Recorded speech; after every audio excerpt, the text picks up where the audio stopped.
Welcome and thank you for standing by. At this time, all participants are in a listen-only mode until the question and answer session of today's conference. At that time, you may press star 1 if you'd like to ask a question. I'd like to inform all parties the call is being recorded. If you have any objections, please disconnect at this time. Now I'd like to turn the call over to Mr. Gene Amparana. Thank you, Lori. Welcome, everyone, and good afternoon or good morning, depending on where you're calling in from. This is the second of a series of 12 webinars on the Highway Safety Manual. Before we get started on the presentations, there's a couple of things I'd like to go over with you, though. There is closed captioning at the lower right-hand corner, and you, as a participant, can control the size of the font for that closed captioning section by pressing the CC button in the caption pod, and then select the font menu, and it'll let you select the size of the font that you're viewing. Secondly, I'd like to mention the poll question in the upper right-hand corner, where we're trying to keep track of the number of participants that's attending the webinar. So if you would please select the appropriate choice, it would be greatly appreciated. And I will broadcast the results shortly. Also, there's a full screen toggle at the bottom of your screen that allows you to toggle back and forth between the regular size screen and the full screen. Questions, we will take questions at the end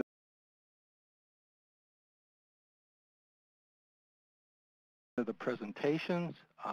There is a chat pod on the lower left corner. If you have an urgent question, you can enter a question in the chat pod, and one of the presenters will try to respond to you as soon as we can. With that, we'll move on to the presentations. Oops.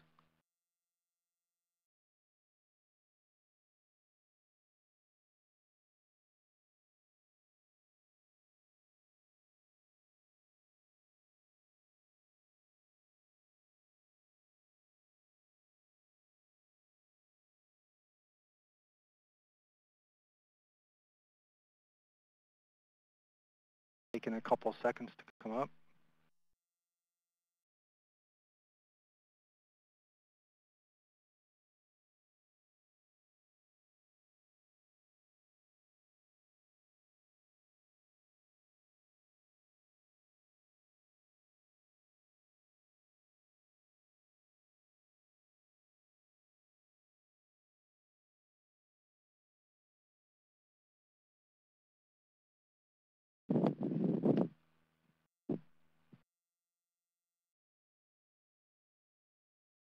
Still waiting for the presentation to come up. It's popping up now.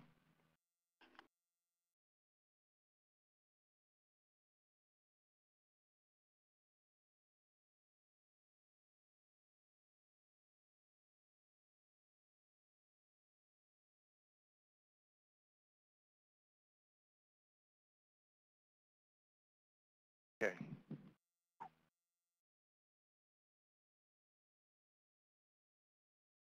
This is the second of 12 webinars. It's on the HSM applications of two-lane rural roadway segments.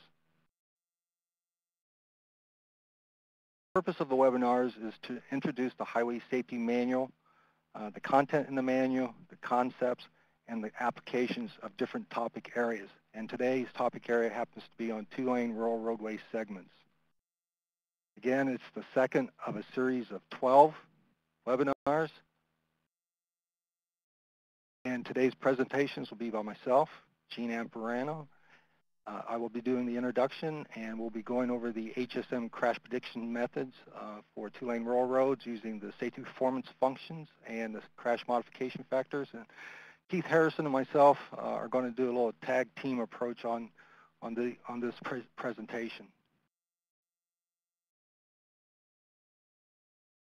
The outcome is to review the safety performance of two-lane rural highway segments and to define substantive safety and nominal safety as well. And we're also going to give a quick review of parts C and D of the Highway Safety Manual.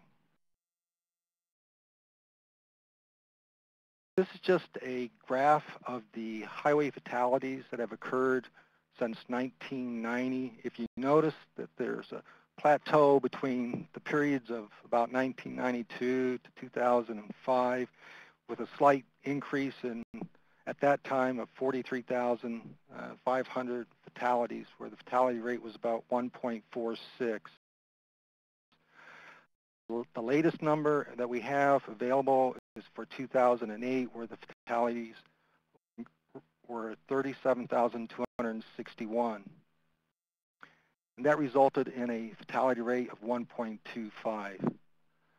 The last time that the fatality rate was in the 37,000 area was in 1961, when the fatality numbers were 36,280. But rather than having a fatality rate of 1.25 in 1961, it was greater than 4.9.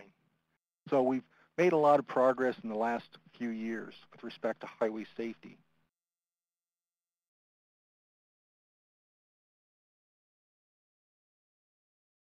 This is a chart of the substantive safety of rural and urban roadways. If you notice, the fatal crashes is the greatest, is highlighted in yellow for rural two-lane roadways. But when we get into the injuries and total crashes, the greatest number of crashes, or the rate, is more higher for the urban 4 or more lanes undivided type roadway segments.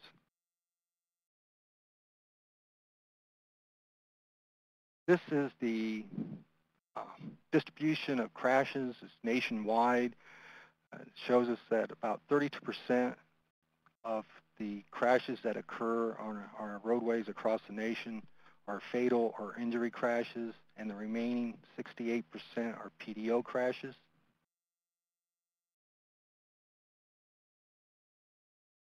This is a distribution of crashes for two-lane rural roads based on crash type. And what we find out is about 50% of the total crashes occur on two-lane rural roads. And out of that 57%, 52% are run-off-the-road crashes, 1.6% are head-on crashes, and about 3.7% are sideswipe crashes. And these come into play when we calculate our crash modification factors for lane width and shoulder width that Keith will be presenting in the next session.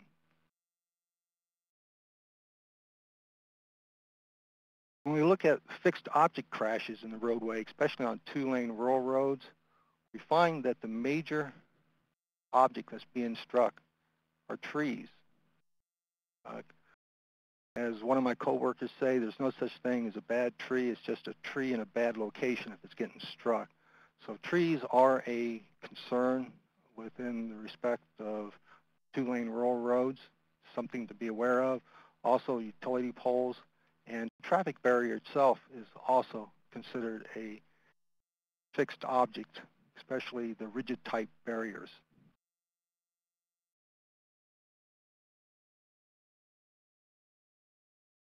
We also have a problem with crashes on curves on two-lane rural roads. That's why we have a separate webinar, HSM applications to horizontal curves, that will take place on July 14th. That'll get more into detail on crashes on horizontal curves and way to estimate crashes on horizontal curves. But 25% of the fatal crashes occurred on horizontal curves in 2002. Predominantly, they're on two-lane rural highways that are often not part of the state system.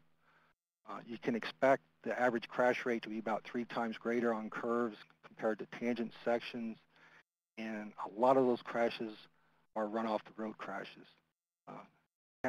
This type of crash, along with head-on crashes, account for about 87% of the horizontal curve crashes.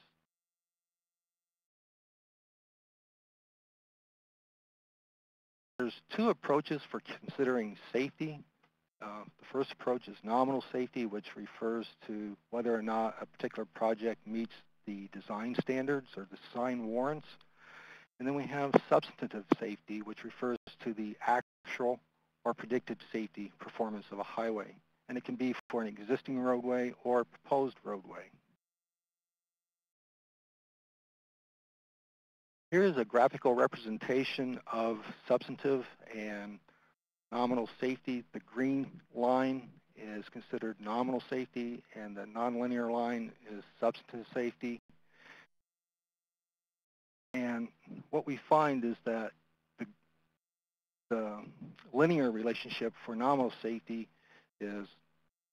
takes a vertical leap at the point where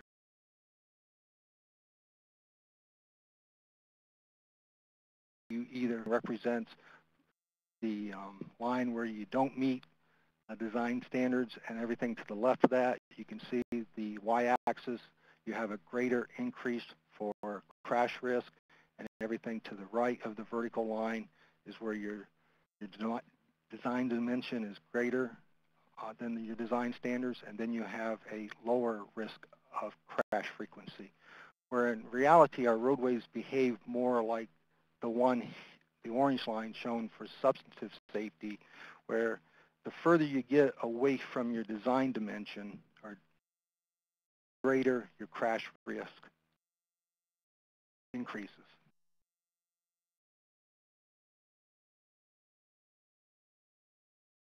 Nominal safety is usually based on research and operational experience.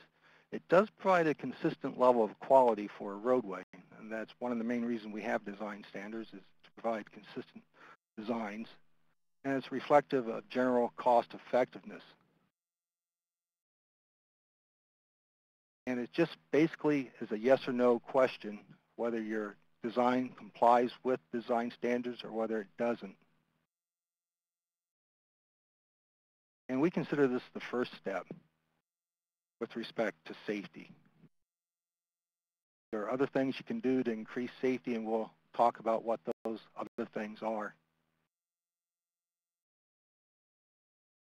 So in the transportation engineering field, is safety an absolute? Can we absolutely guarantee safety to all the drivers on our roadways? Well, about the only way you can do that is if you prohibit people from driving on the roadways. So we think that there's no such thing as absolute safety, but we do strongly believe that safer is the more relative term. There are a lot of things that we can do to make our roadways safer.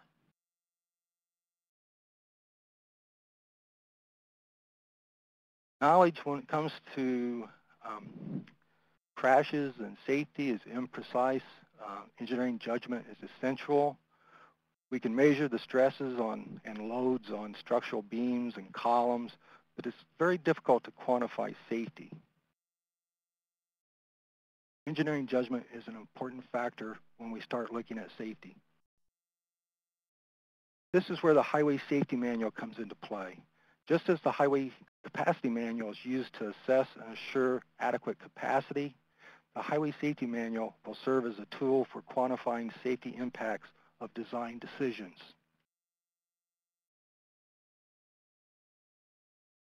It contains the best science and research.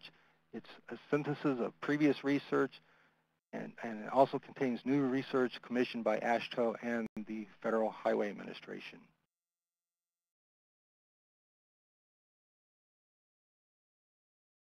The purpose of quantifying safety is to equal the playing field among other competing factors in project design, such as capacity, environmental impacts, right-of-way, and project costs.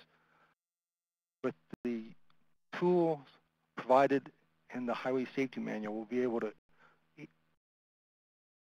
equal or level that playing field by coming up with a traffic safety analysis where we can predict the crash frequency for existing, proposed, and new designs. It's a wonderful decision-making tool that should be used in all phases of project development. What's covered in the Highway Safety Manual? Well, we have parts A and B, which we're not going to discuss today, and we're going to be more focused on part C, predictive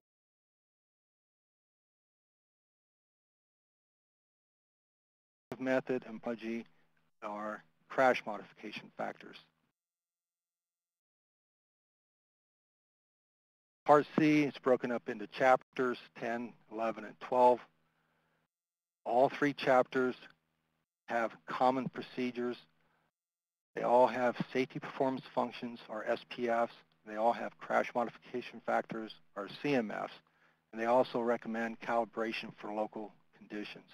But today our focus is going to be on Chapter 10, two-lane rural roads, and we're going to be basically talking about roadway segments and not intersections today.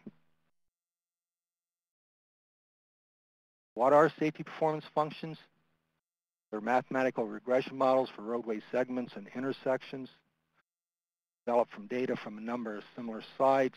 They develop for specific site types, meaning two-lane rural roads, urban, suburban, rural multi-lane, etc. And they're a function of certain base conditions, and we'll get into what those base conditions are. Usually a function of only a few variables, primarily traffic volume, and project length is another variable that comes into play. And it's used to calculate the expected crash frequency and crashes per year for a set of base geometric and traffic control conditions. The purpose of the crash modification factors is to adjust the calculated value from our SPF predicted value to either actual or proposed conditions. It accounts for the difference between the base conditions and our site-specific conditions. And the crash modification factors are covered in chapters 13 through 17 of the Highway Safety Manual. Chapter 13 is roadway segments, intersections, interchanges, special facilities, and roadway networks. And we discussed these yesterday in the first webinar, so I don't want to spend a lot of time on them today. Crash modification factors, they are used to adjust the calculated SPF predicted value for base conditions to proposed or actual conditions. A CMF of 1.0 means that that particular safety treatment meets base conditions and it has no effect on the expected crash frequency. If you have a CMF less than 1, the expected treatment reduces the expected number of crashes, and if you have a CMF greater than 1, then the expected treatment increases the crash frequency.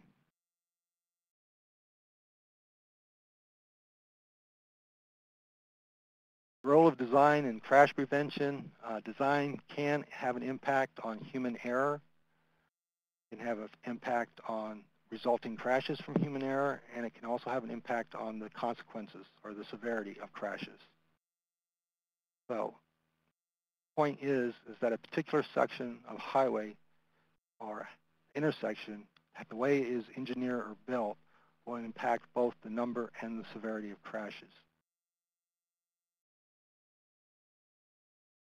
So with that, that was a brief introduction on the safety performance of two-lane rural highway segments. We looked at substantive safety and nominal safety, and we briefly touched on parts C and D of the Highway Safety Manual. We'll hold questions till the end.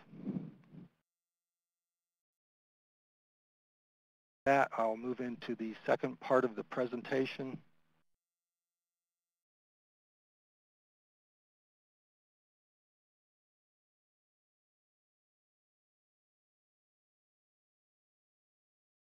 Wait a moment for it to pop up.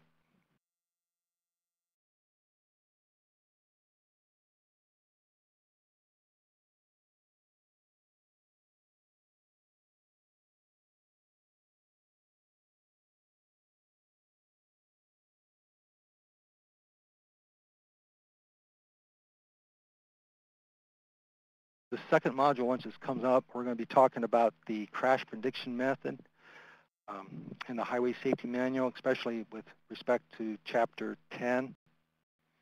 And there we have a caveat because some of the tables and the exhibits that we will be showing are from the last draft or the latest draft of the Highway Safety Manual, which was dated April of '09. So the methods and the factors have not changed in the Highway Safety Manual, but the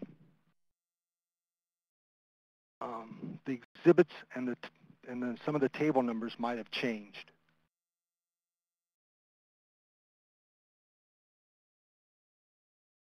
Bring that pod back up again. A moment, please.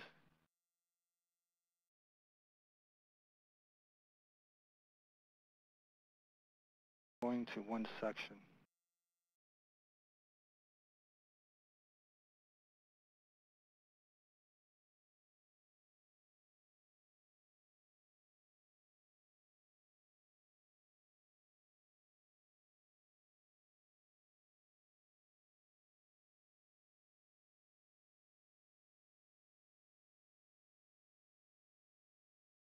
Peter, are you there? Can you assist me getting this back to the front? Sure. Hold on a second. It looks like it might stalled out. I saw it earlier for some reason, but Yeah, I'm not sure how it ended up where it was. I thought it was left at the beginning. For some reason it wasn't. Didn't end up there. it just came up on my screen. You want to start at the very beginning? Yes.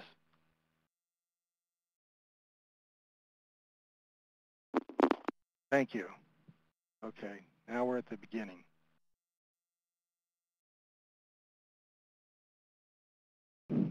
As I said, some of the tables and the exhibits that we're going to be showing you may not be exactly the same that you will see in the final HSM when it comes out.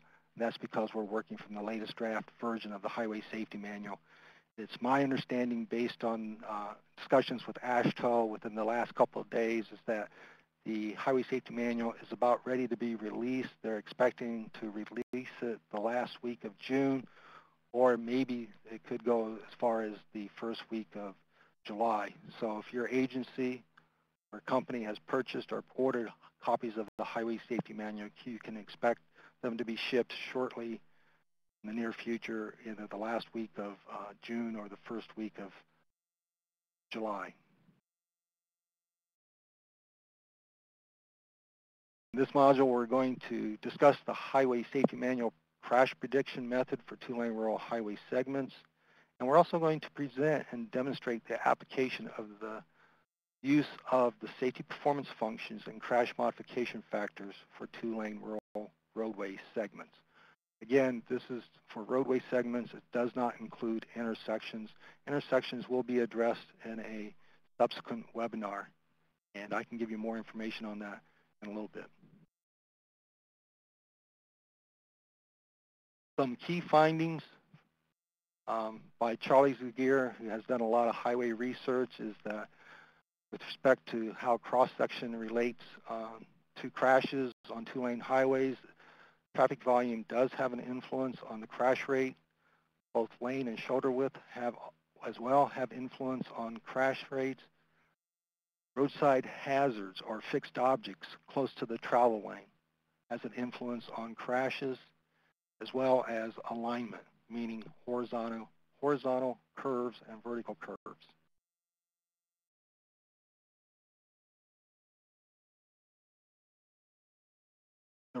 The definition of a rural two-lane highway is, according to the Highway Safety Manual, it's a place that's outside urban areas, and urban areas are considered areas that have a population greater than 5,000 persons.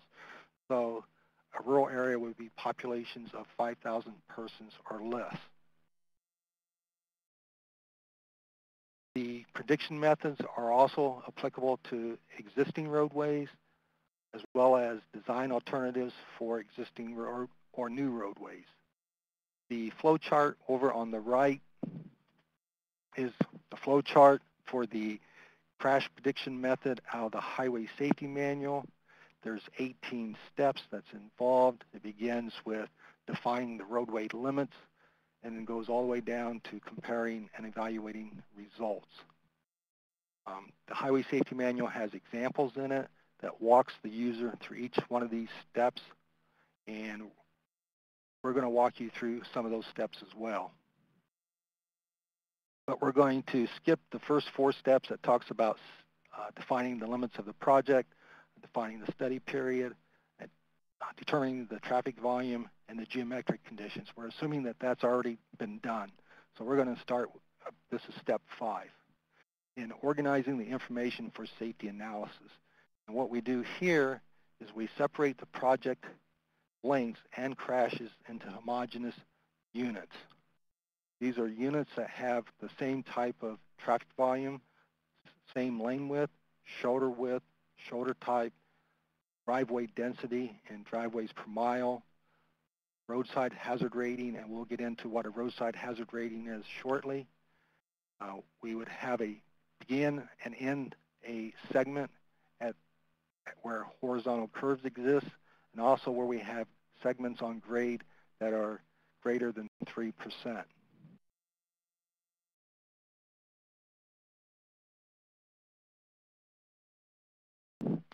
Segment length can occur anywhere along the roadway, but if you happen to be analyzing a segment that's between two intersections, the segment will begin and end at the center of each intersection.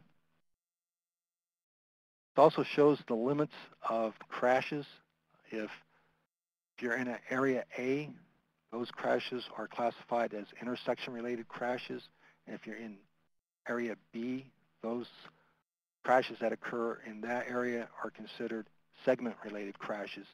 Now, some states define the limits of intersection crashes. For example, they may have a limit of 100, 200, or 250 feet, both sides of the intersection, as being classified those as intersection-related crashes. But if they don't, then you would just confine or classify your crashes in accordance with the graphical interpretation here shown as A and B.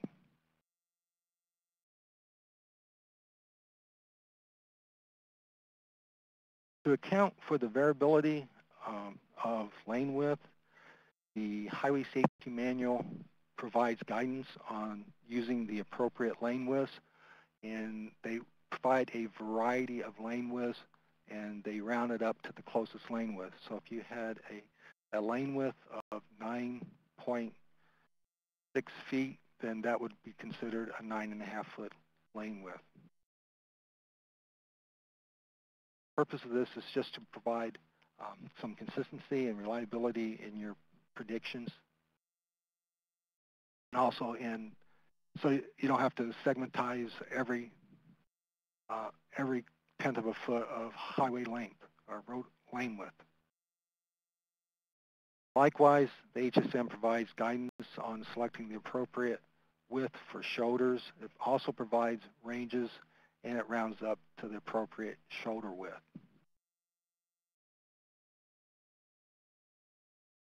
Once you have your segments divided into homogeneous segments based on lane width, shoulder width, and some of the other characteristics that were mentioned, ADT, roadside hazard rating, then basically there's just three basic elements to the crash prediction method.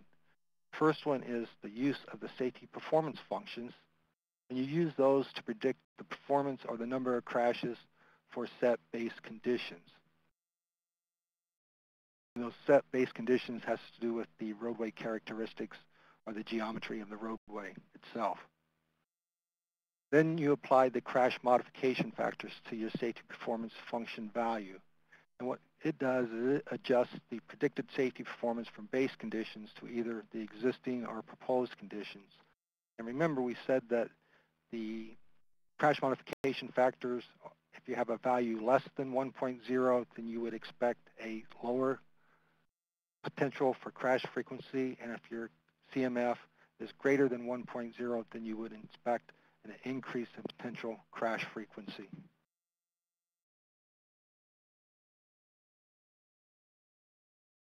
And we can calibrate also our results through a calibration process that accounts for local conditions. And there's three ways that we can increase the reliability of our crash prediction. First is to do the calibration process. It adjusts the estimated number of crashes to reflect local conditions and addresses such things as variations in climate, driver populations, animal populations, crash reporting thresholds, and crash reporting systems. And it's a 5-step process where the first step is to identify the facility type.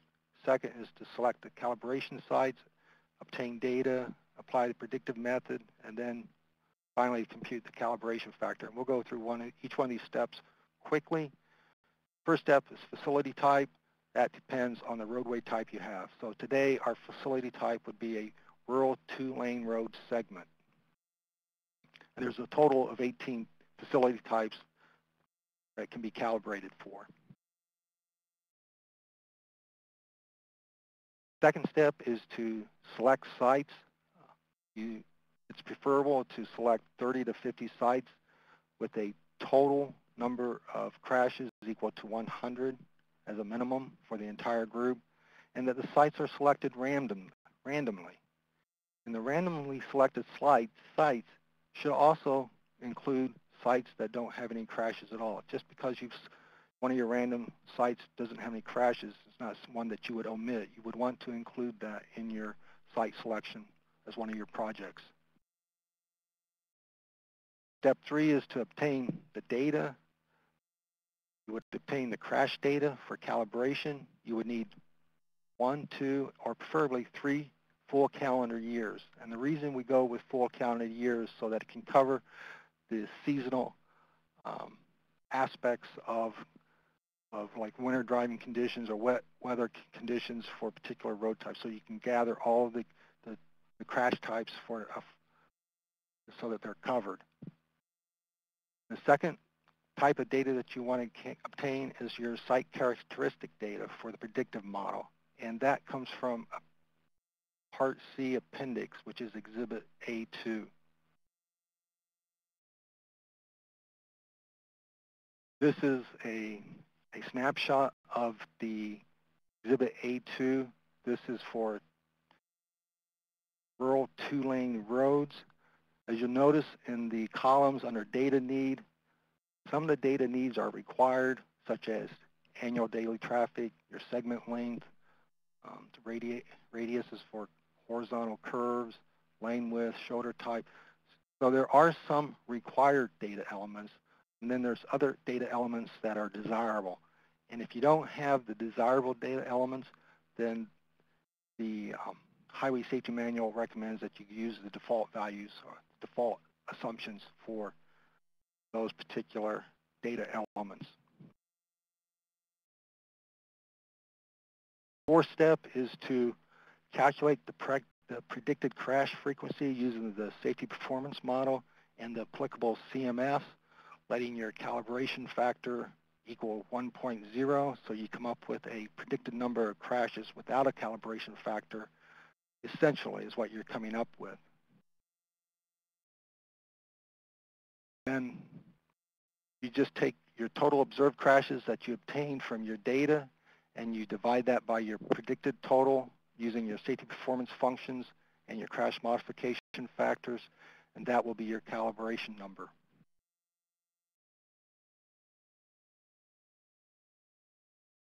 The second way to increase the reliability of your crash prediction is that you'll see that we use the default values for some of the crash modification factors. Is that if you can feel free, and it's recommended that you replace those default crash values with local values if you have them. They're available. The third way to increase the reliability of your estimate is to use the empirical Bayes method, but that method is too lengthy to discuss here. Basically, you use an overdispersion parameter that's available for each safety performance function for each roadway class, and it's used to, that particular overdispersion parameter is used to apply the empirical Bayes method.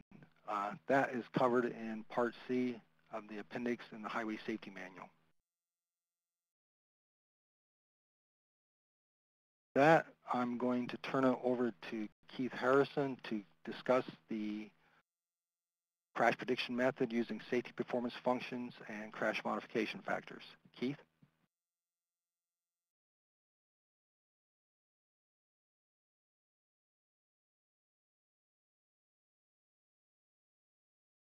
Keith? Peter, are you there?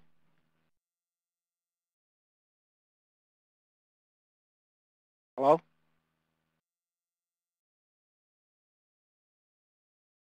speaker's line is open. Yeah, hi, Gene. Sorry. Keith is on a mute, so I don't know if he's... Keith, can you unmute your phone?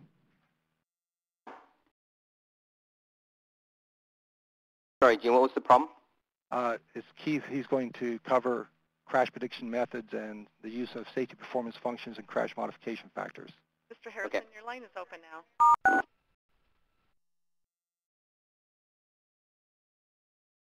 Keith? Can you hear me now? Yeah. Yes. All right. Sorry about that. I'm trying to push buttons on the cell phone about the same time that you were trying to connect me. So it was easy. Anybody could do it. And based on past webinars I've been involved in, Murphy seems to be hanging around. Hopefully that's as much trouble as he's going to cause this morning. It is late morning here in California, and I hope everyone is enjoying their day, and I want to express my appreciation to all of you for taking time out of your busy schedules to tune into this very important webinar. As we mentioned earlier, we are not here to make you experts, because if we were to do that, you'd be further ahead than all of us, and not having the Highway Safety Manual in front of you certainly makes it a little bit more challenging anyway. But we would like to at least give you an introduction to what the opportunities or potential for the Highway Safety Manual might be, and give you a feel for how you might be able to use it in your own particular jobs on a daily basis. So with that, we are going to talk about safety performance functions and crash modification factors, specifically dealing with rural roadway segments. And if I can get my computer to work here, first let me check, make sure my pointer is working. Good. And we'll go to the next slide. Excellent. So what you see here is a very basic equation. And in this case, the N total, which you're trying to solve for, is the total expected number of crashes for a particular roadway facility. And as Gene mentioned just a few minutes ago, one of the very first operations you do in applying the Highway Safety Manual is to cull out intersections separate and apart from segments. And then once you've done that, you can treat each one individually. So for purposes of today, we are focused solely on roadway segments. So in this equation, the first component, sigma n predicted dash RS, in this case the subscript RS means roadway segments, is what we're concentrated on today. The second component of that equation, the sigma n predicted dash INT, is the rural intersections, which is the subject of another webinar in this series of webinars.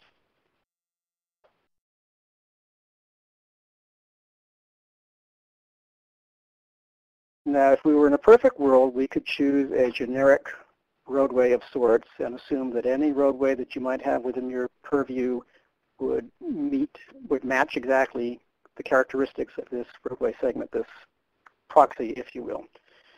But that's probably not going to be the case, and so there's something introduced, and again, Gene has already mentioned this, called a crash modification factor, which will adjust for circumstances where what you have under consideration is different than the base model.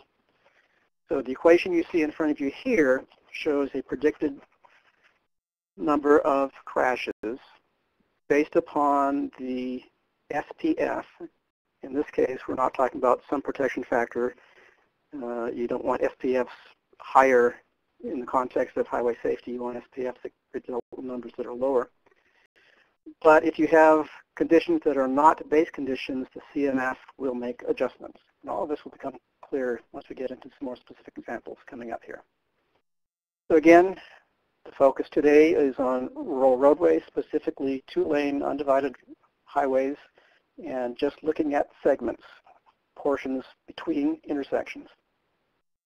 And here is an equation that is based upon research that was peer-reviewed and found its way into the Highway Safety Manual. And what you'll see from this is that the predicted total crashes for a roadway segment is based upon volume, based upon length. Those two together are often referred to as exposure conditions. And then you have a couple of other numbers there. The 365 simply converts the daily traffic, that's the AADT, to yearly traffic volumes. And 10 to the minus 6 simply takes large numbers and chunks them into units of million vehicles. So really what you're getting at here is rates of million vehicle miles of travel. And the difference is, you see at the very end, there's an exponential function raised to minus 0.312. There is a definite relationship between traffic and length, but it is not a traditional straight line. And so here's where this equation brings into practice the research that was done. The assumed baseline conditions are what you see here. Please bear in mind these are not necessarily the geometric design standards. For example, shoulder width of 6 feet was convenient for purposes of the data collection from the research effort, but the shoulder width for a particular roadway may not be 6 feet. The design standard might be 8 feet or something else. Shoulder type paved, roadside hazard rating, we'll be talking about that a little bit later, of 3, something called driveway density. Grade, you know. Horizontal vertical curvature, assume that there are none. How often does that happen? Centerline rumble strips, two-way left turn lanes, climbing and passing lanes, lighting and automated enforcement. Kind of an odd arrangement of CMS, but these are those that were deemed in the judgment of the expert panels that are bringing you the Highway Safety Manual were worth including. And so let's look at some of these. So for our first example, we're going to just assume a 2-lane rural roadway. It could be anywhere in the U.S. This particular facility has 3,500 vehicles per day for the current year and is just slightly longer than 5 miles. And our assumption right now is that it meets the baseline conditions. So we bring up this equation again that you saw just a few moments ago, and all we need to do is to plug in the numbers. So the AADP value is 3,500. The length of the segment under consideration, 5.02 miles. And then we have the conversion factors for days and for million units. The E raised to the minus 0.312 converts to 0.732. And the resulting estimate based upon these baseline conditions for this volume and this length is roughly 4.7 crashes per year.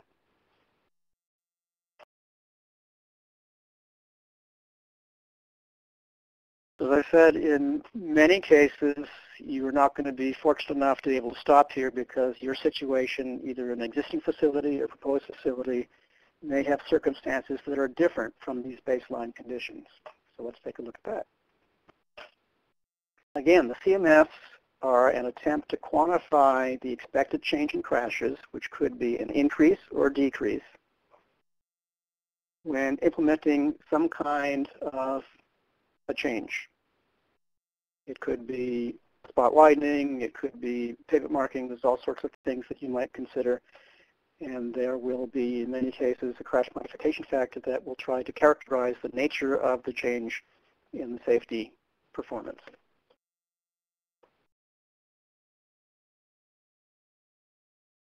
Here are the 12 AMFs that are associated with rural 2-lane highway segments. The shorthand is AMF, the number, and R meaning rural. You see the description in the second column. And then the equations are references to the draft Highway Safety Manual. And we're going to be discussing each one of these AMFs, starting with lane width. The exhibit you see here, again, is from the draft manual, and it is representative research done back, I believe, in the mid-1980s by Zagier and others. And you'll see toward the right-hand side, there's a column that shows a volume threshold in excess of 2,000. On the left-hand side, there's a volume threshold that shows less than 400. And then the intermediate column, 400 to 2,000, shows an equation. And the equation is simply the best judgment of an expert panel because there was no research data for that particular volume threshold. But what it does show you is that where you have the default baseline condition of 12 feet, as you go to a narrower lane width, there is an expected change in the crash experience. So for example, if I have a situation where everything's the same as that baseline condition except my lane width is, for some reason, 9 feet. Not going to happen very often, but it could. What this suggests to us is that for volumes in excess of 2,000, your crash rate could increase by 50%. That's what the 1.50 means.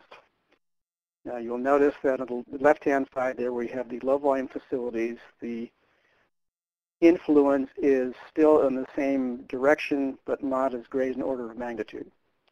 So again, what I hope you'll discern from all of this conversation is many of your design decisions, even applying the HSM tool, is very much context sensitive. So what you might accept as a risk for a lower volume facility may very likely be different than what you would be willing to accept for a higher volume facility. And that exhibit sort of references that. Pardon me. Now, Gene showed you this table in the last presentation. And what this attempts to describe is what the researchers discerned were types of crashes that could be reasonably associated with lane width. And so the category of run off the road, head-on collision, and sideswipe collision were discerned to be those types that could be reasonably influenced by lane width. Collision with animal, collision with bicycle, collision with pedestrian, one might make the case, well, gee, if the lane was wider, the driver could have driven around it. The researchers didn't see that as being as statistically significant as these other here. So long story short, what this is trying to portray is that just shy of 60% of the crashes are believed to be influenced to a large degree by lane width, good, bad, or indifferent. So why is this important? Go to the next slide. Let's assume that we have that same rural road that we were looking at, but in this case it has a 10-foot wide lane, not the 12 feet that was the standard. If we go back to the preceding slide where we had the exhibit, the crash reduction factor, the crash modification factor for having that narrower lane and for an ADT in excess of 2,000 would be 1.3, or said another way, a 30% increase of crashes. But we have to account for the fact that the crashes that are influenced by this are only 57.4%. And again, should you have the wherewithal to have more specific data for your particular locale that is more accurate, that you have more confidence in than the 57.4%, by all means, please substitute that. So this is the default value absent any other data. So when we account for this and crunch the numbers,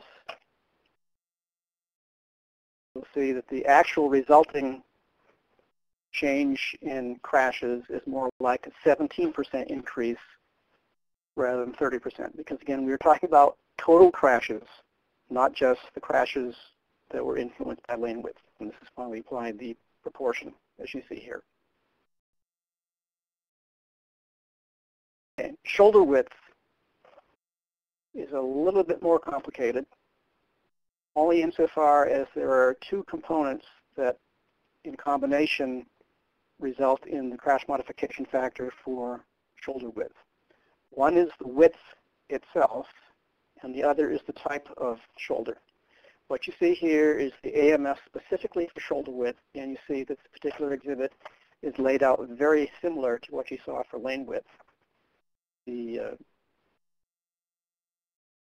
entries on the left-hand side here are a little bit different, but you see you have a volume threshold on the left and right that are identical to what you saw previously. And again, what you see in the middle here is not based upon research, but based on filling in the gap between the two endpoints.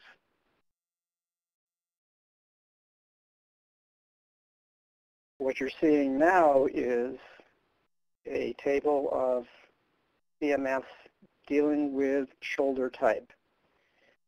Even though in this virtual presentation I can't see any of you, I suspect that there are some of you out there with puzzled looks on your faces. Because at first blush, it looks like, number one, if I simply ensure that I have a paved shoulder, I have no effect on crashes. Or better yet, if I had a shoulder type, a shoulder width of just 1 foot, I'm doing pretty well as well. All this is meant to do is, after having accounted for the influence of shoulder width alone, this is adding an additional adjustment reflecting the effect of shoulder type. So, for example, if we had a shoulder width of 4 feet, we will have already adjusted for the influence simply of that width. But having said that, the type of shoulder can further influence that. And in the case of a turf or grass shoulder, if you will, if it were 4 feet wide, in addition to whatever influence the width itself has, an additional 5% or 1.05 would be reflective of having that type of shoulder design.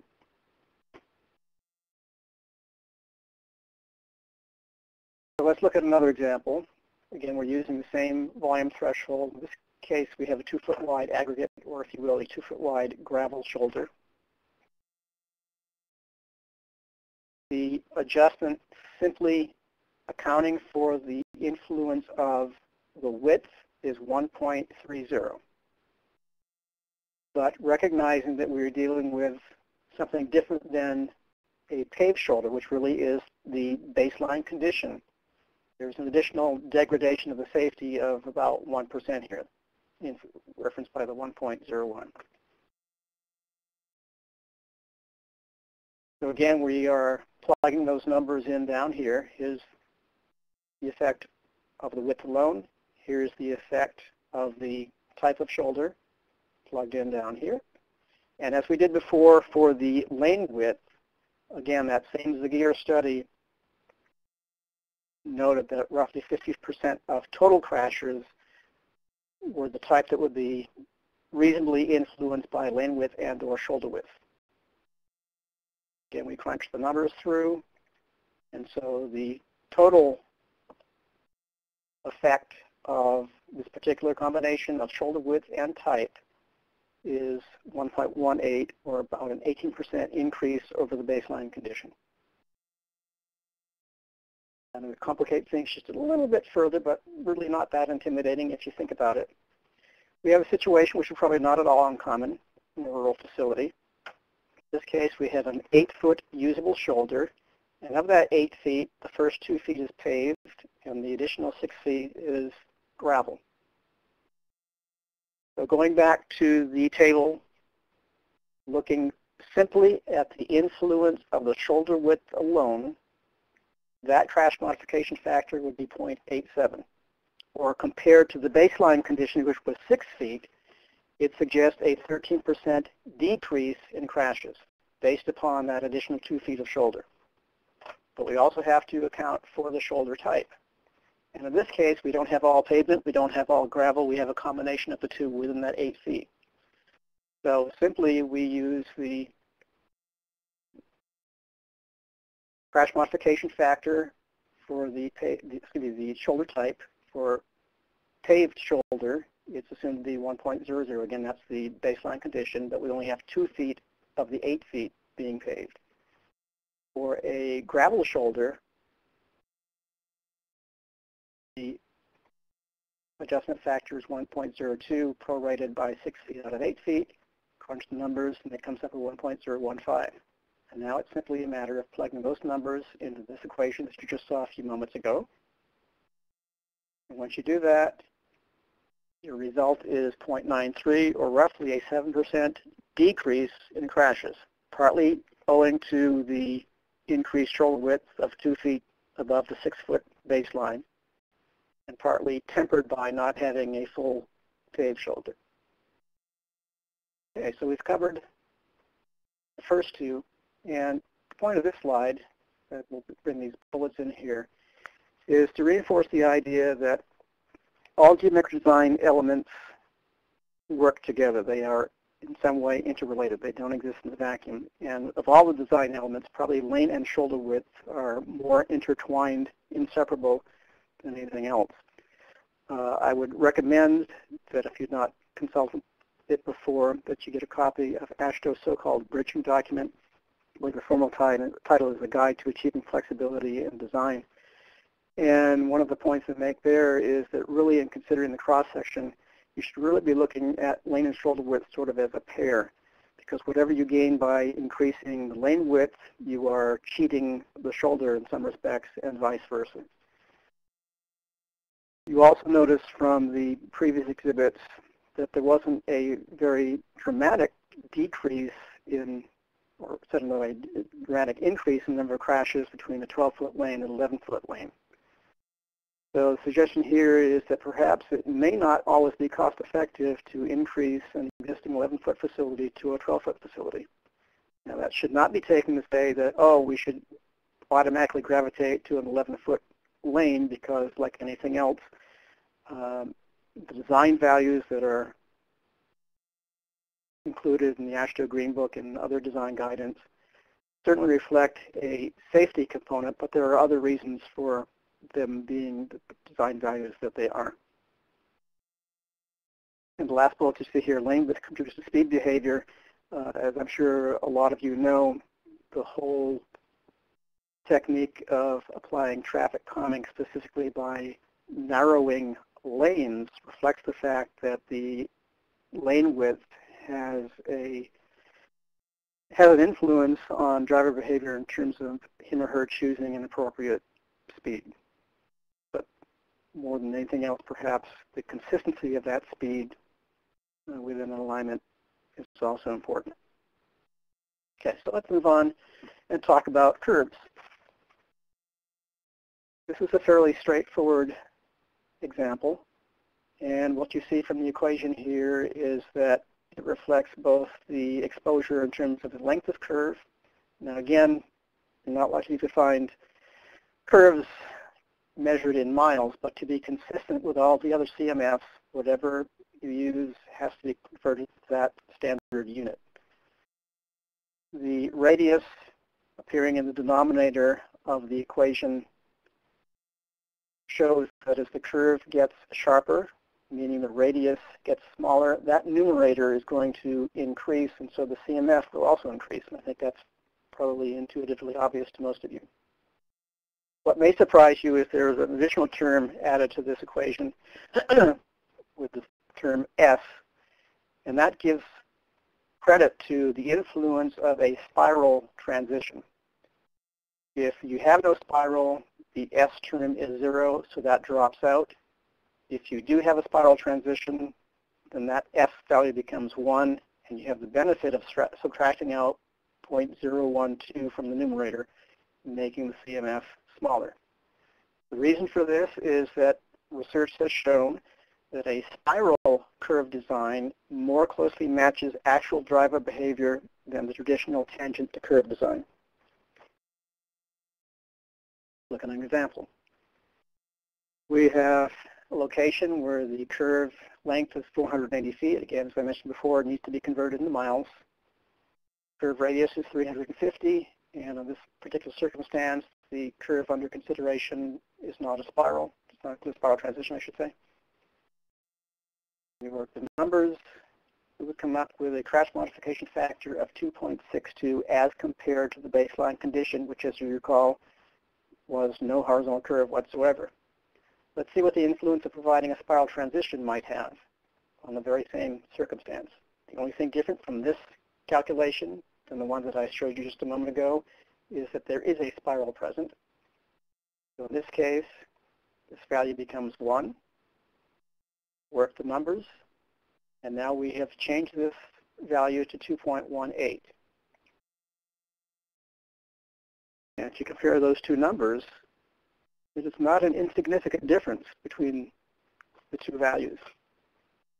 So years ago, I often heard the complaint that spirals were too difficult to lay out. I believe that is now a red herring, and I would certainly recommend that you consider using spirals if that has not been something within your policy up until now.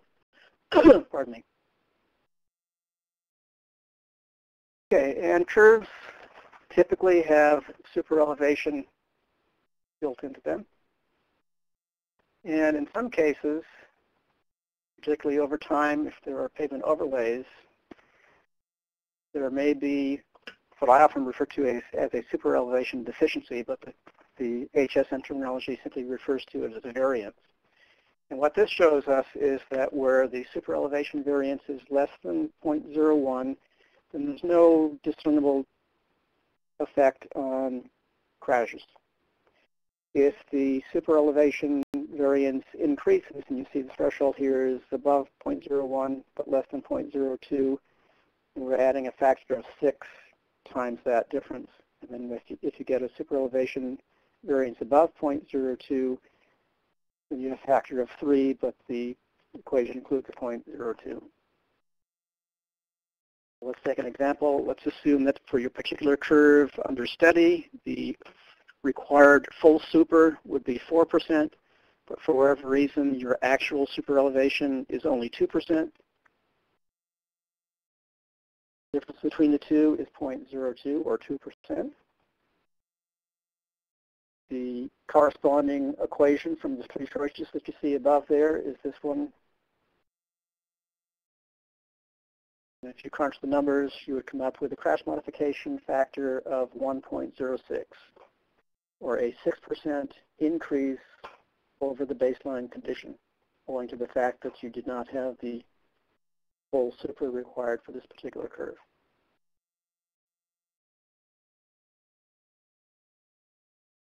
Okay, so we're a third of the way through the 12 crash modification factors. Again, a quick refresher, we've talked about the influence of lane width. We've talked about the influence of shoulder width and shoulder type. We've talked about the influence of curve radius, curve length, and presence or absence of spirals. And we just finished talking about super elevation variance. So that accounted for some horizontal alignment. Now we're going to have some brief discussion on the influence of vertical alignment, and specifically in terms of grades.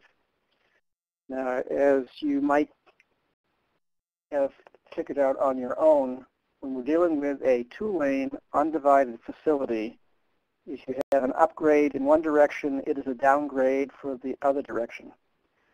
So the example here shows a roadway segment with a 5% downgrade. That's true in one direction, but it would be a 5% upgrade in the other. So where I'm going with this is, as you see at the top, you're just using absolute values for the grades. The table shows 3 categories of grades. Steep terrain is fairly intuitive, in excess of 6%. Moderate terrain is between 3 and 6%. And then the authors chose to use the adjective level grade for anything less than 3%. Whether the word flat grade would be more clear, I'm not sure. But the term here, level, accounts for anything less than 3%. And the researchers and the expert panel discerned that the influence of grades of that minor severity was almost none. So the CMF in that case would be 1.00. Where the grade becomes more severe, in the range of 3 to 6%. In the eyes of the expert panel, that would result in a penalty, if you will, of 10%. And if you go in excess of 6%, 1.16 or 16% change in crashes.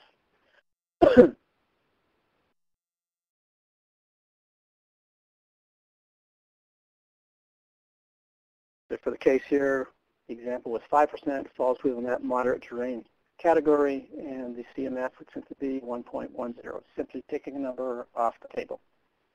Now, just as an aside, once you get your copy of the Highway Safety Manual, you will find that all of the discussions of the CMFs refer to the associated research that led to the expert panel coming up with the CMFs to be included in Part C. So I would encourage you to look into some of that research so that you can feel more confident in applying some of these factors. because simply taking a table on the face of it and just assuming blind faith that it makes sense, at least in my case, I would need to know why and where and so forth. I'd also like to take this moment to advertise a website that FHW maintains called the CMF Clearinghouse.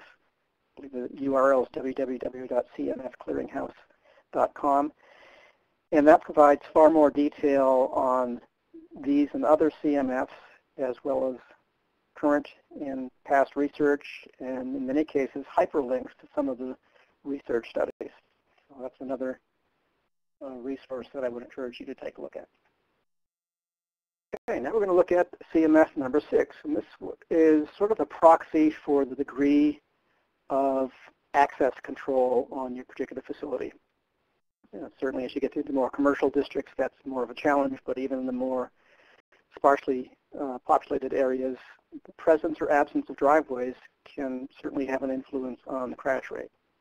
What you see here is a very complicated looking equation, including natural log thrown in there.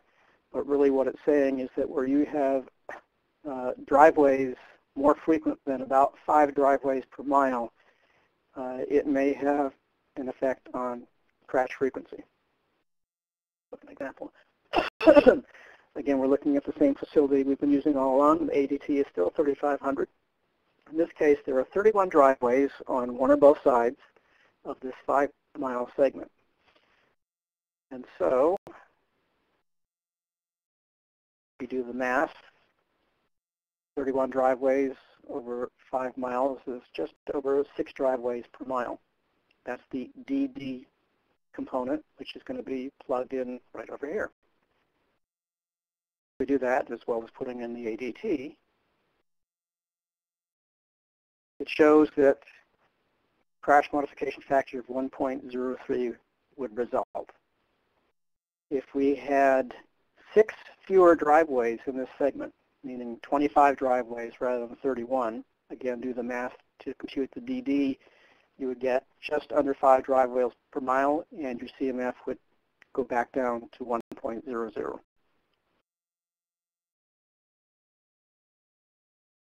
Crash modification factor number 7. Now this is dealing specifically with centerline rumble strips, and this is in no way meant to imply that shoulder rumble strips are ineffective. It's just that in the view of the authors of the Highway Safety Manual, it was not something that they wanted included in this Part C for reasons that I don't know.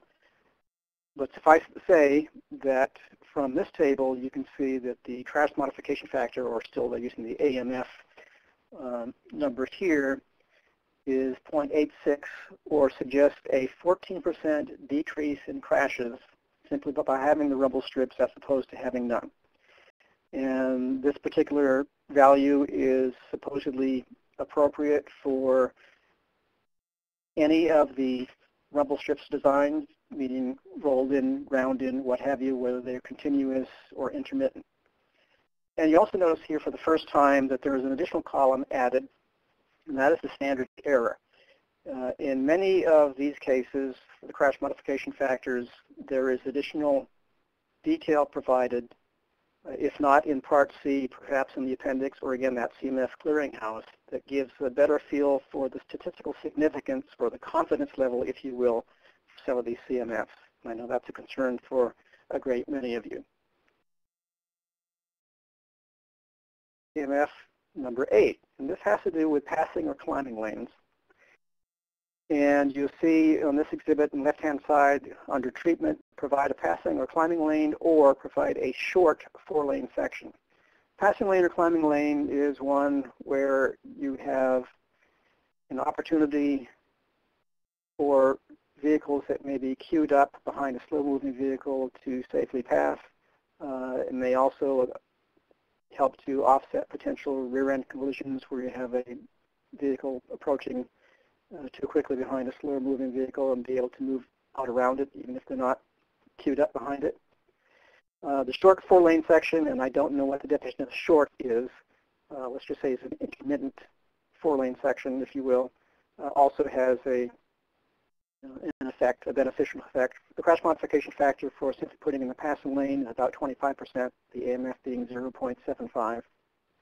Again, anything less than 1 for a CMS is a good thing in that it is reducing the number of crashes from the baseline condition. CMS number 9 out of the 12 that we were looking at today. In this case, we're talking about adding in a two-way left turn lane. And in this circumstance, we're again incorporating some measure of the access control here by reflecting driveway density. The assumed number of left turn accidents that may be correctable by putting in a two-way left turn lane has been established as 0.50. So that's a given over here. This has already been designated as 0.50 for us. But what we need to do here is try to estimate, by using this equation down here, the number of crashes of the total crashes that would be, quote, driveway related, unquote. That's what this equation is meant to do. Again, here we have an example, 35 driveways in slightly less than a mile. Do the math, it comes up to a whopping 43 driveways per mile. Pretty dense driveway. Plug in the numbers into that equation. And what this suggests is the proportion of, let me go back. The proportion of driveway-related crashes out of the total crashes is about 0.8. Plug the numbers into this equation up here. This is the P sub DWY, shorthand for driveway. And the resulting crash modification factor is about 0.72, or a reduction of just shy of 30% by instituting a two-way left turn lane to try to account for those left turning crashes. Roadside hazard ratings, or specifically crash modification factor for roadside conditions, number 10, is perhaps the most subjective, or one might say the least scientific of all of these, as you might conclude from the photos I'm going to show you here. Roadside hazard rating, the reason I say that is roadside hazard rating really is quite subjective. To be fair to the researchers, there was an attempt, as you see from the series of photographs and the bullets that accompany them, to try to qualitatively assess the quality of the roadside based upon certain characteristics. A roadside hazard rating of 1 is what you would like to have. If you're out in the middle of the desert, perhaps this is readily achievable. In many cases, it may be very difficult to achieve. Very wide clear zones, very flat side slopes in good conditions such that they could be deemed to be recoverable. As the rating number increases, the quality decreases. Now our clear zones are a little bit narrower in the 20 to 25 foot threshold. Side slope is about 1 to 4, still considered recoverable. Roadside hazard rating of 3, and this is the baseline condition. Again, the SPF gives us numbers based upon sort of a generic roadway with certain characteristics, and one of the characteristics is that the roadside condition is what's reflected on the slide that you see here. Clear zone about 10 feet, side slope now getting a little bit more steep in the range of 1 on 3 to 1 on 4. The actual condition of the surface is rougher, perhaps more unstable, maybe more likely to contribute to tripping phenomena for roadside encroachment. And their wording here, marginally recoverable. It goes at hazard rating 4. Now we're getting into much more constrained conditions. Clear zones down in the 5 to 10 foot range may now have barrier or fixed objects in the roadside. Characterized here as marginally forgiving, but increased chance of a reportable roadside crash. Rating of 5. Third bullet down says virtually non-recoverable. Rating 6. Clear zone getting down to someplace between 0 and 5. Side slope getting more steep and now non-recoverable. No guardrail present to shield stray vehicles from reaching those fixed object hazards or the steep side slope. and roadside hazard rating of 7, the most severe condition, clear zone almost non-existent, slopes very steep, maybe presence of rock cuts, high likelihood of severe injuries should a roadside encroachment result in a roadside crash. Having said all that, the equation is very simple and straightforward. It's simply plugging in the rating, a number between 1 and 7, into this equation.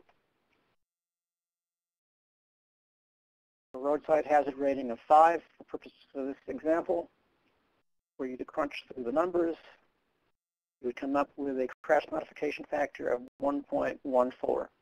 Again, the baseline roadside hazard rating is 3, so this is somewhat more severe. I don't know how well you can read this, but on the far right-hand column, neatly summarized for you would be the result of plugging in that roadside hazard rating, changing it from 1 to 7. So we have 1.14 shown here and shown here based upon the hazard rating of 5. Simple as that. Number 11 out of 12, a crash modification factor for lighting roadway segments. Let's please be clear, we are talking right now about the effect on total crashes, both daytime and nighttime. Bear in mind that even during daytime conditions, there may be adverse weather conditions where additional lighting may be helpful. We have 3 proportions that have to be calculated here. The first one, P subscript INR. The I in this case is referring to injury fatality proportion. P sub PNR, again the P referring to property damage only. And the last proportion over here, our proportion of total crashes that occur at night, hence the N in the subscript. Here are the assumed default values for those 3 components that I just shared with you. Here's the P sub I, P sub P, and the P sub N, so to speak. See here in the footnote, this is based on data from Washington State over a 4 or 5 year period. Again, the more relevant you can make your HSM analysis by providing local data rather than just having to live with the default data, I think the more confidence you can have, comfort you can have with the results. Crunching the numbers,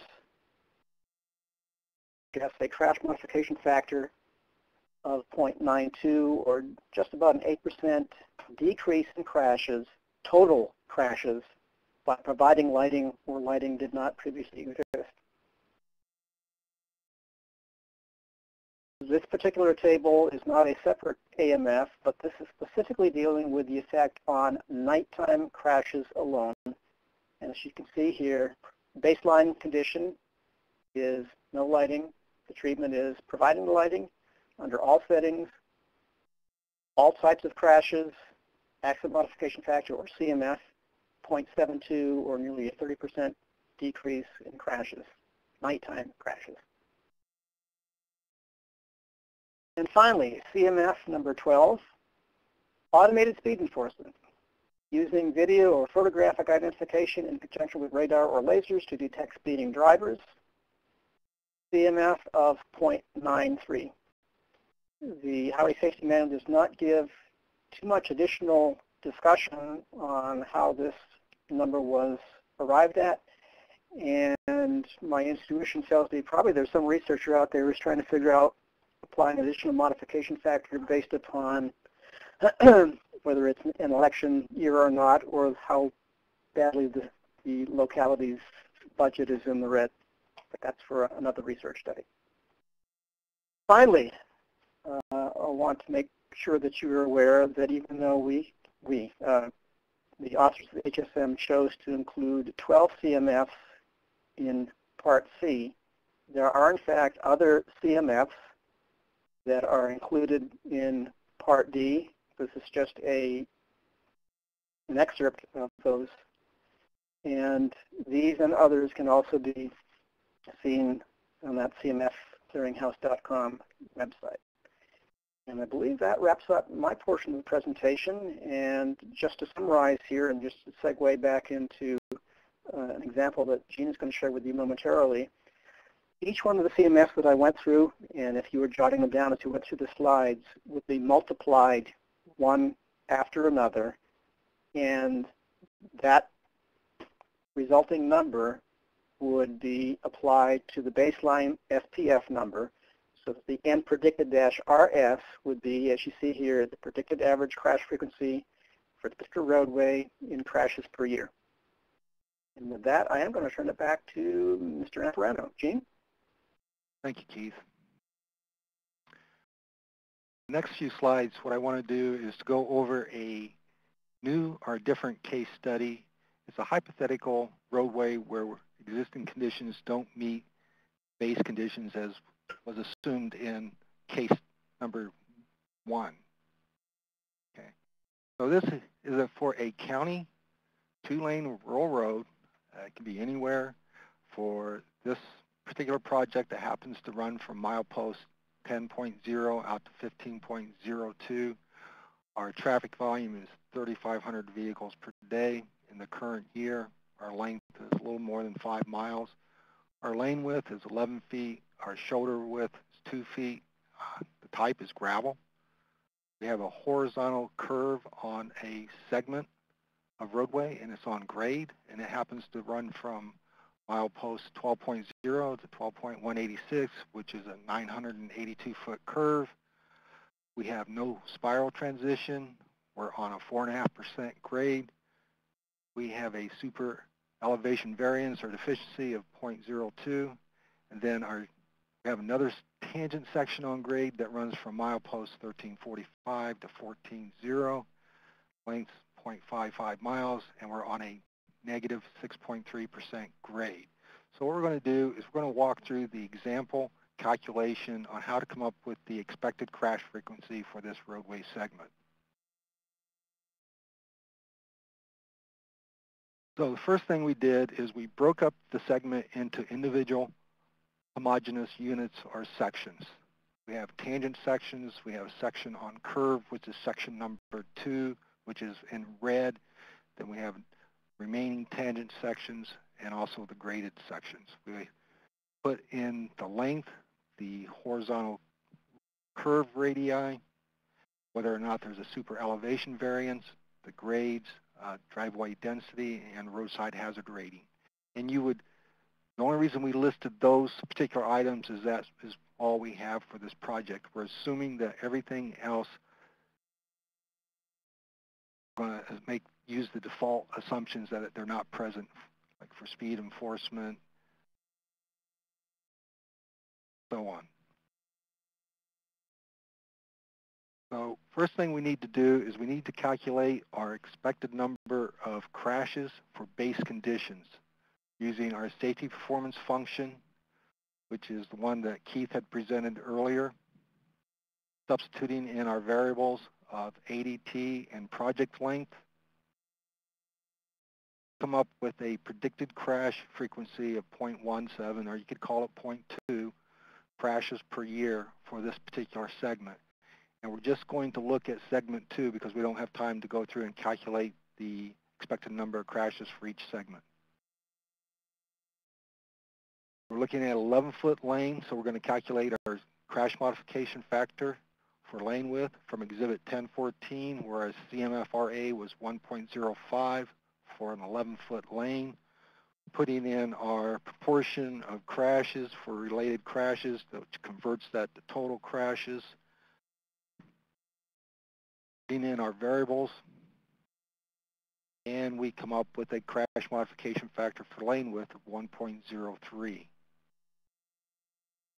Moving on to calculating our crash modification factor for lane width for a 2-foot wide gravel shoulder. For our CMF WRA, we get that from Exhibit 1016, which has a value of 1.3. For our shoulder type, we get that from Exhibit 1018, which has a value of 1.01. Again, using our default value for converting our proportion of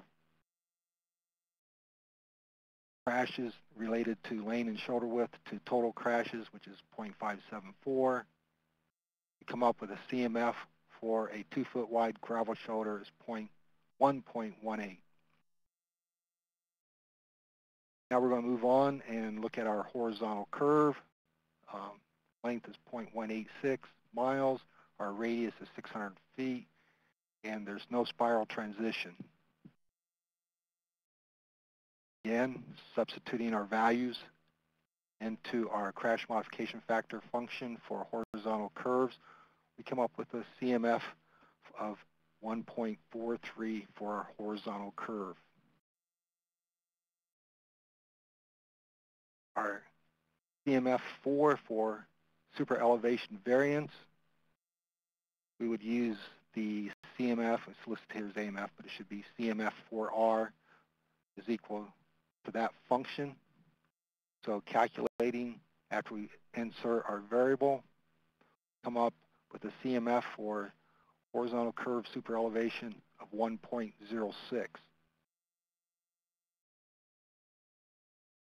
Grade, it's just a direct substitution for 4.5% grade.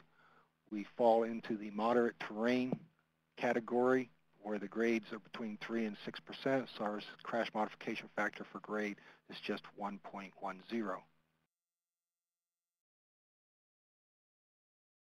Our roadside hazard rating was 5.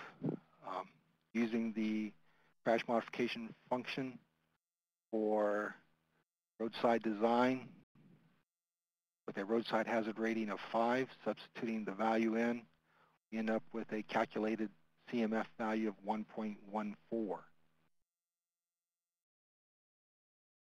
So putting this all together, we have our crash modification factor, we have our particular roadway characteristic, and we listed all of our CMFs over on the far right column. And in the far left column, we have our value that we performed earlier for the calculation for expected number of crashes for base conditions, which is the 0.17 crashes per year. And if we were to combine all of our CMFs over here on the right by multiplying them together, our total crash modification factor for this particular segment would be 2.31.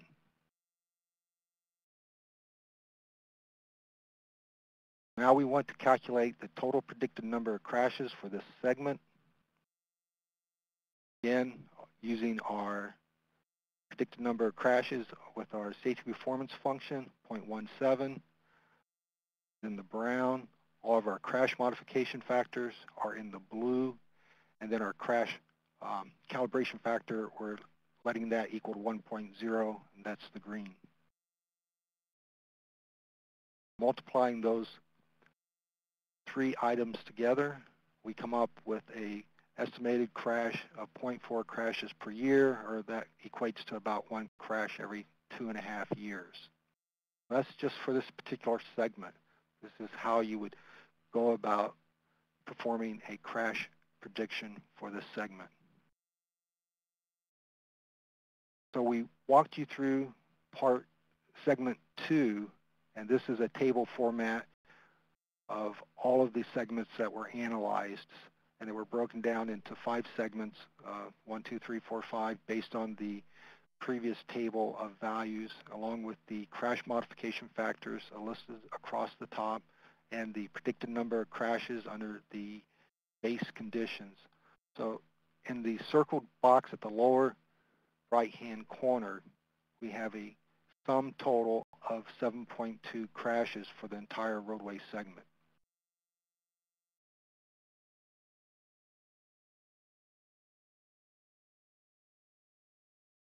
So the final step once you perform your calculations for your predicted segments would be to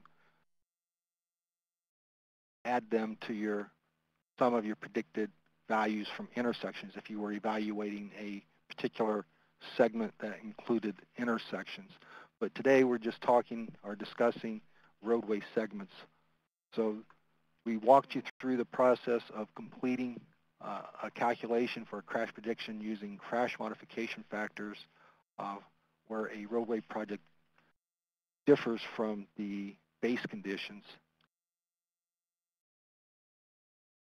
And June 29th is where we will present the crash prediction methods for rural two-lane intersections. It'll be from 1:30 to 3:30 p.m. Eastern Standard Time. So with that, we walked you through the crash prediction method for two-lane rural road segments, and we presented and demonstrated the application of using the safety performance functions and the crash modification factors. I see a question in the chat pod, and I'm taking that because I think it's a valid question. Is there an Excel spreadsheet available for the calculations? Yes, there is. And they're in the process of making a couple of edits to that Excel spreadsheet, but we were given permission to distribute it once they complete the edits, which is expected to be done by the end of this week. So what we will do as soon as we get it, we will post it up to the this webinar room so that persons who want it can go in and download a copy of the spreadsheet, the Excel spreadsheet. With that, that concludes the presentations on HSM applications to two-lane rural highway segments. So at this time, operator, we would like to open it up to questions. Thank you. We'll now begin the question and answer session. If you'd like to ask a question, please press *1. Please unmute your phone and record your name clearly when prompted. Your name is required to introduce your question. To draw a request, press *2. One moment while we wait for the first question.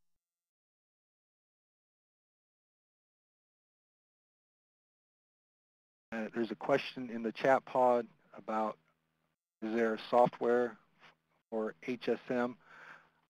The only software that's available is the HISDM Interactive Highway Safety Design Module that has the crash prediction modules built into the software, and that's available for free if you go to the Federal Highway website and do a search for IHSDM.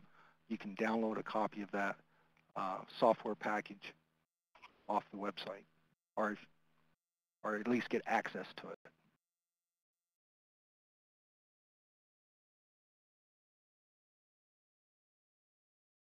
I have no questions at this time. Okay, we have a second question about do we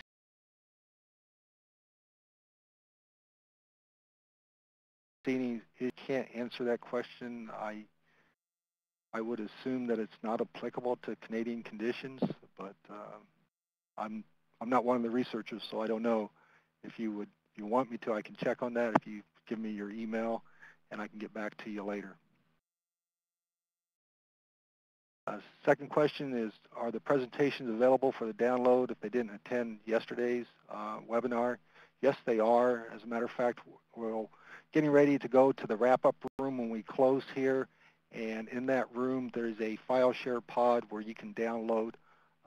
If you didn't get a chance to download today's presentations earlier before we started, then you can download both today's and the webinar, not from yesterday, but from Monday.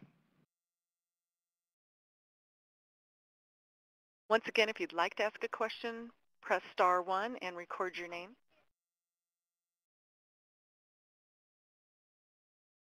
We got a question in the chat pod about road safety audits.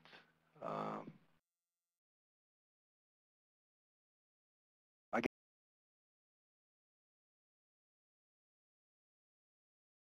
guess that's just a statement.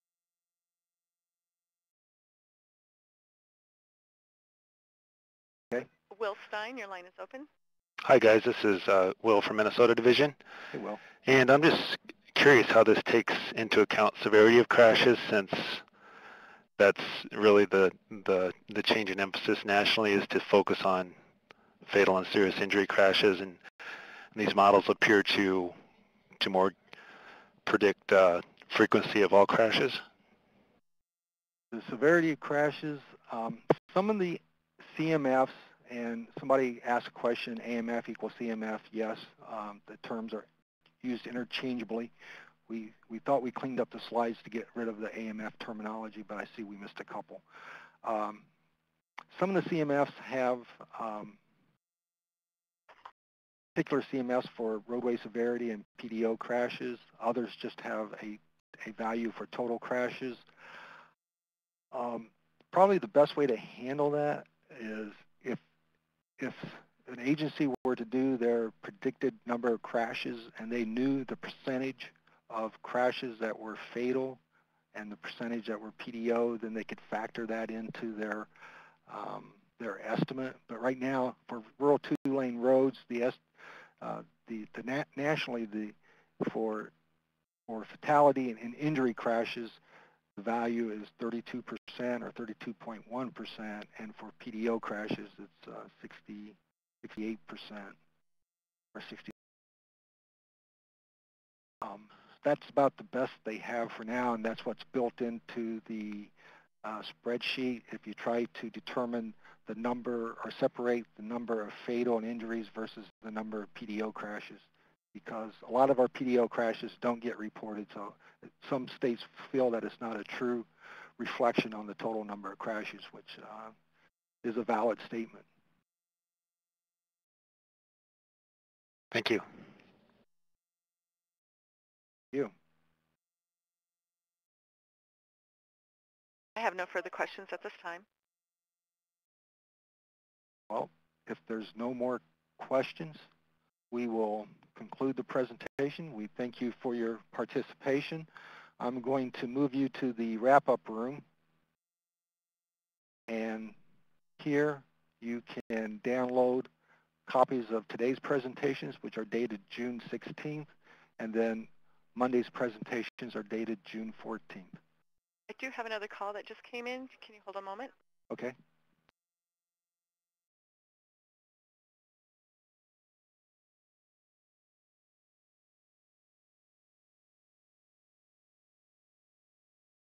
Question comes from Erin King, and your line is open. This is Karen King, sorry. We didn't today go over too much the calibration factor, and it was kind of touched on a little bit in the introduction, the first webinar. Keith or Jean, can you kind of cover, for our future webinars on how that will that be explained in other webinars, or how can we learn more about that? Because it's highly recommended to use the calibration factor, but what is it and what type of local data do you need?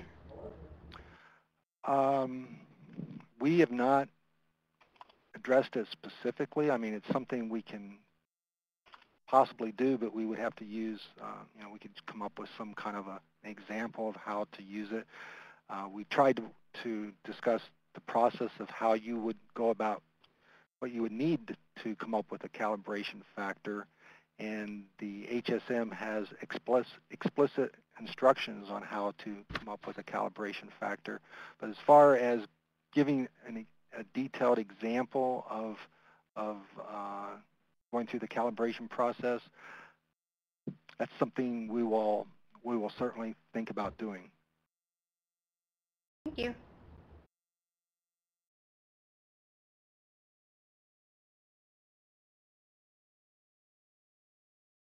Okay, if there are no further questions, then this concludes the today's webinar on HSM